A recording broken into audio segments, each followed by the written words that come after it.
If you've ever forked out for a pair of high-tech running shoes, this news might hurt you just a little bit because it's being suggested you might be better off without them.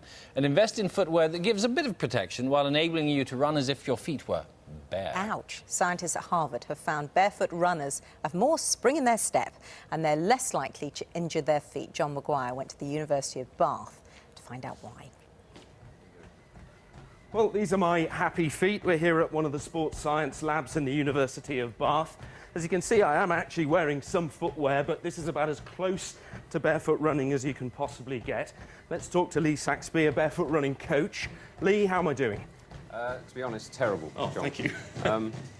Yeah, if you listen to your feet, yeah, you're quite heavy with your foot strike. Yeah. Because you're landing on your heel, and I don't know if you can see from the side, but your posture is not aligned correctly. Yeah, so you're chasing your head, you're bent at the hip, and these are all characteristics of someone who runs with shoes. A good barefoot runner wouldn't run this way. All right. And what are the benefits then of barefoot running? For me, it's all about injury prevention.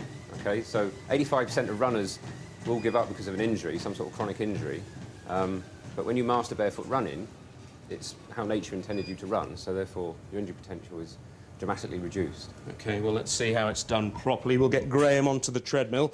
He's a proper barefoot runner. He'll show us the best style, and we'll also talk to Dr. Polly McGuigan from the University of Bath. What do you make of this research? Well, what Professor Lieberman and his colleagues have shown are that when people run with shoes on, they tend to strike the ground with the heel of their foot. Right. And when they run barefoot, they tend to strike the ground with either the midfoot or the forefoot portion.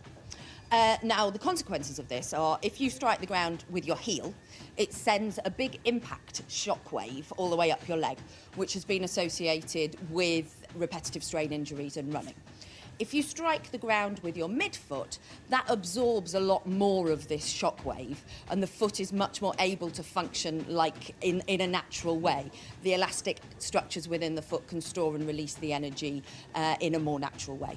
All right, let's just take a quick look at how Graham's getting on. What he's doing then is striking with the whole foot, as it were, instead of the heel. So that's causing less problems. And as we've heard from Lee, very not such a complimentary way. He's running a darn sight better than I was.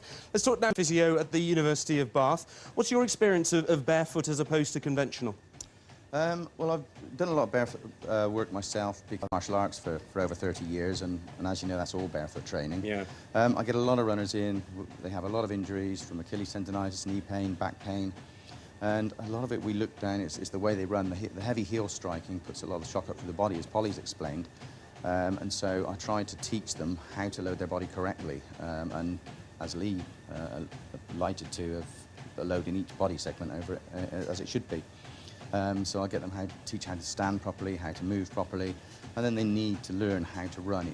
You just cannot throw away your training shoes and go out and run bare feet. As we've seen with you on the treadmill, you've got minimal footwear on, but you're still heel striking the same as you would when you're in shoes. So you're asking for further injury if you would go straight into barefoot work. All right, Barry, thanks very much. Seems like it's open season on my running style today, doesn't it? I'll leave you in better hands, or shall I say, better feet. Back to you.